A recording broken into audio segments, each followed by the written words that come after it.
So for chapter 35 here, we're going to be looking at ecology and the biosphere. Now, if we were to look at the AP Bio standards, chapter 35 introduces ecology and provides background material, but it does not by itself fulfill the AP Bio standards. But I still think it has some terms that are useful to going over in order to understand what we're talking about in the rest of Unit 8, and I'd say useful chapter in the book.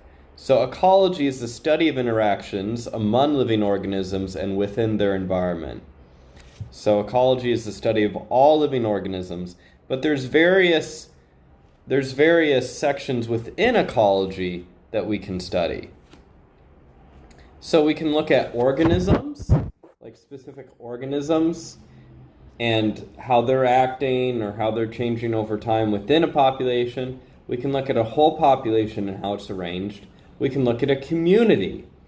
We can look at the ecosystem or the entire biosphere. So to define some of these terms, an ecosystem is a biological community of interacting organisms and their physical environment. So all the organisms and the environment in which they live together. A population is a group of organisms of the same species. So like all of these guys together and all the members of their population, but not looking at a different species. Whereas a community is looking at multiple populations living within an ecosystem. So an ecosystem is all the populations and their environment, whereas a community is just the populations themselves. So it's technically different than looking at an ecosystem. Organismal ecology is the study of individual organisms' behavior, physiology, morphology, etc., in response to environmental challenges. So as an environment changes or as there's some sort of situation in the environment, how does that change the individual organisms within a population of concern?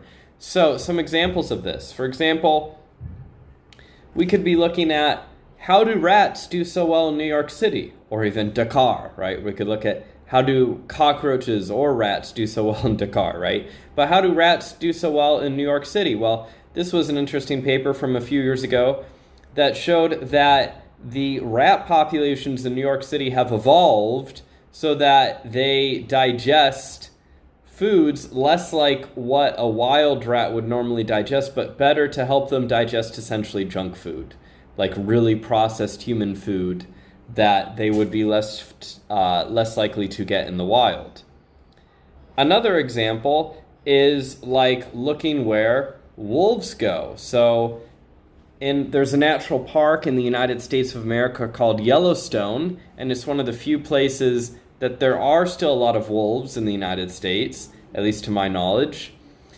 And they track these wolves over time and put trackers on them, see what their teeth look like, right, to indicate their age, try to see what they're eating, see where they're going, how much they move, all of that, and how they're responding to different changes in the environment. That'd be another example of organismal ecology. Looking at, again, it could be genetic changes like with the rats, or like just the physiology of the animals, like in their health and how are things changing, etc. Okay. Next we have population ecology. Okay, so in population ecology, this is the study of populations and how many individuals are in an area and where they are and if the size of that population or its distribution changes over time.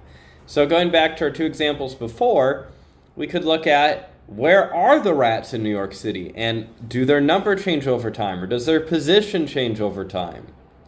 And we could study, or people can study, where those rats are and does it vary based on area?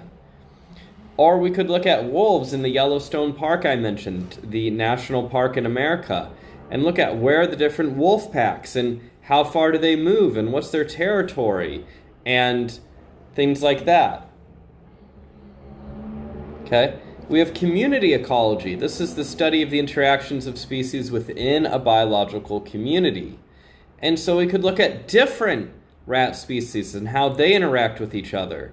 And so this Wikipedia section, just as an example, talks about the brown rat and how it competes with the black rat and how they interact within a human environment and which one does better.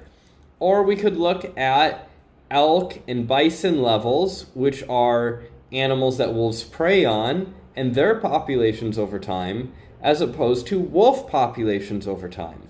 And that would be an example of a community that we're looking at, because again, we're looking at different species interacting with each other. So again, we can look at individual organisms and their changes over time. We can look at the structure of a population changing over time. We can look at communities and how different populations of different species are interacting.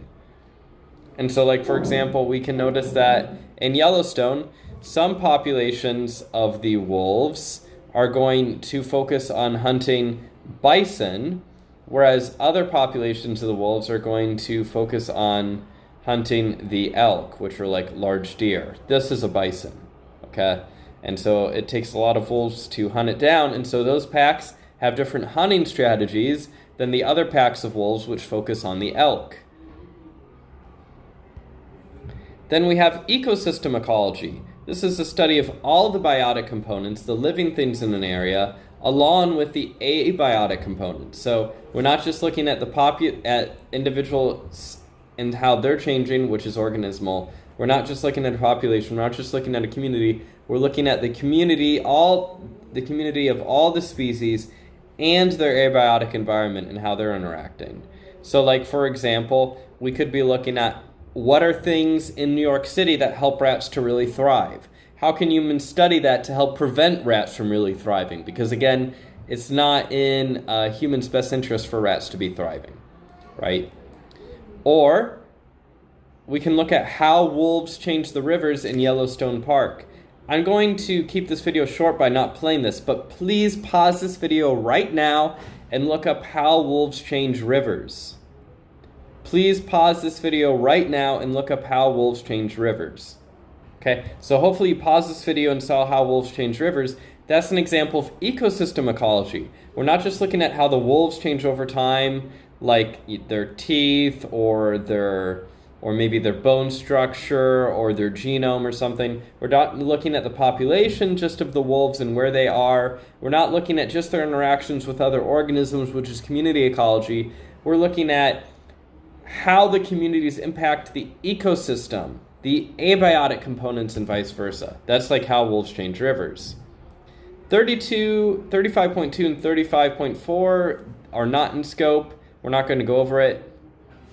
35.5 is covered in detail if you were to take physical science. It's also, which is like on climate change, it's also covered in detail if you were to take AP Environmental Science. So if you really want to learn a lot about climate change, take physical science or AP Environmental Science. Probably if you're in AP Bio already and you're a junior and you really want to know about climate change, take AP Environmental Science would be my thing. There's a climate change POGL. Don't know if we're going to get to it. Certainly probably would do that in AP Environmental Science. And also there's a Chasing Coral documentary that I cover in biology class, I think. Yes, in general bio. I'm not teaching general bio this year, so I forget. But in general bio, we have a whole thing where we talk about climate change a little bit, and we have this Chasing Coral document. Or maybe that is physical science too. Is that physical science? Oh my goodness, I have to look at my lesson plans. Tell me, somebody, when you see me in person, tell me, is that physical science or is that biology class? Do you know what I'm talking about? Or am I going crazy? All right, that is it for chapter 35. So hopefully you understand what ecology is. You understand population ecology, organismal ecology, population ecology, community ecology, and the looking at the entire ecosystem, which is the study of the entire ecosystem ecology. So hopefully you understand all four of those.